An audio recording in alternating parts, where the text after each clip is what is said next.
And one thing I tell everyone is always get a second opinion. You get the second opinion, not necessarily because the doctors are wrong. They could be, like say let's say 1 in 20, they're wrong and you just spared yourself. I've got a friend right now who was misdiagnosed, went through a treatment, then got a secondary cancer because of the treatment. And now he's going through cancer because they did treatments for a cancer they didn't have. But that's incredibly rare. I think you and I both would say after 20 years, you don't see that very often. But the purpose of the second opinion is not just to make sure it's responsible, but it gives you a chance to recover. Remember, you hit the mat when you walk into that ring and you get knocked down.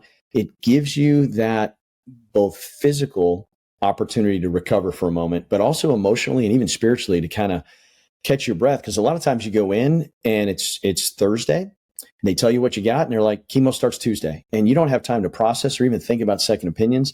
And I believe for the sake of your emotional health and your physical health, as well as your ability to make a sound decision and have discernment as to which way you should go, always get the second opinion. The second opinion thing is very, very good advice. And to use the boxing analogy, yeah, it's like it gives you a timeout. Because if you only see one doctor in one clinic, they're going to try to rush you into treatment, and there's a lot of pressure. When you say, thank you so much, I want to get a second opinion, they back off, right? That's literally a pressure reliever. And it buys you time to read and research and go get another opinion.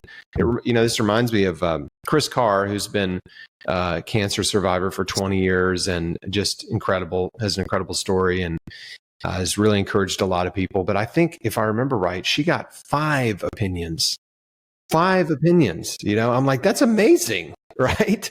She just kept going and looking, it's like, and she obviously didn't like the opinions she was getting. So she kept getting more opinions, and did end up healing herself holistically and is not technically cured, but has been in remission for almost 20 years and has just sort of dormant cancer in her body. Incredible story. I've interviewed her. I'll link to it in the show notes, but that's really good advice, really important. And you're right. I mean, everybody's journey is different, but there's some low points. There's some scary stuff and tough conversations, and intimidation by doctors is very common. And, if you don't do this, you're going to die. That was the intimidation I got. Thanks for watching. If you like what you just saw, why not subscribe? Here's a link to do that. And if you'd like to watch the full interview, you can find it at chrisbeatcancer.com. There's a link to it in the description right below this video.